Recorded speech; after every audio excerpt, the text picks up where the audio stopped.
সামনে যারা আছেন বংশবাটি গ্রামের মহামাসিরা এবং কাকারা সকলকে আমার সালাম ও নমস্কার। আর আগে সব বিভিন্ন বক্তব্য শুনলেন এবং আরও এখানে 3-4 জন আছে যারা বক্তব্য দিবে। আমি বিশেষ কিছু বলছি না, আমি শুধু দু একটি কথাই বলবো যে আজ আমরা এখানে একটা যে সভা চলছে, এটা শুধু সভা না, এখানে একটা রাস্তা উদ্বোধন করতে আসছেন আমাদের মাননীয় বিধায়ক জাকির হোসেন সাহেব। রাস্তা উদ্বোধন করতে আসছে বললে ভুল হবে, আজকে আবার রাস্তা উদ্বোধন করতে আসছে। কারণ আজকে 18 তারিখ থেকে আমরা পরপর জাকির হোসেন সাহেবের হাত ধরে প্রত্যেকটা গ্রামে একটার পর একটা রাস্তা উদ্বোধন করে চলেছি। গত 18 তারিখে আমরা অজগরপাড়ায় একটা রাস্তা উদ্বোধন করেছি। 20 তারিখে আমরা যেটা সব থেকে বড় কাজ, যেটা এর আগে কেউ করতে পারেনি, যেটা আমাদের এই পাগলা নদীর উপর যে ব্রিজটা বংশবাটি থেকে অজগরপাড়া যাওয়ার যে ব্রিজটা উদ্বোধন করেছি গত 20 তারিখে, এটা আমরা বিশাল কাজ জাকির সাহেবের হাত ধরে করতে পেরেছি।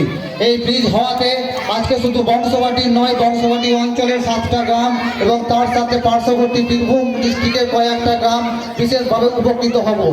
আজকে আমরা রাতুরি থেকে কিংবা বংশবাটি থেকে আইরন যেতে হলে, যেহেতু আইরনটা আমাদের বিশেষ করে সমস্ত রকম অফিস কাছারি যা আছে সব আইরনে আছে, আমাদেরকে থানা যেতে হলেও সেই আইরন যেতে হয়, আমাদের হসপিটাল যেতে গেলেও সেই আইরন যেতে হয়, আমাদের এডিও অফিস, বিডিও অফিস প্রভৃতি অফিস কিন্তু আমাদের আইরনেই।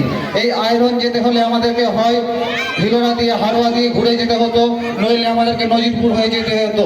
প্রত্যেকটা মানুষের সময় এবং পয়সা দুটোই অপচয় হতো।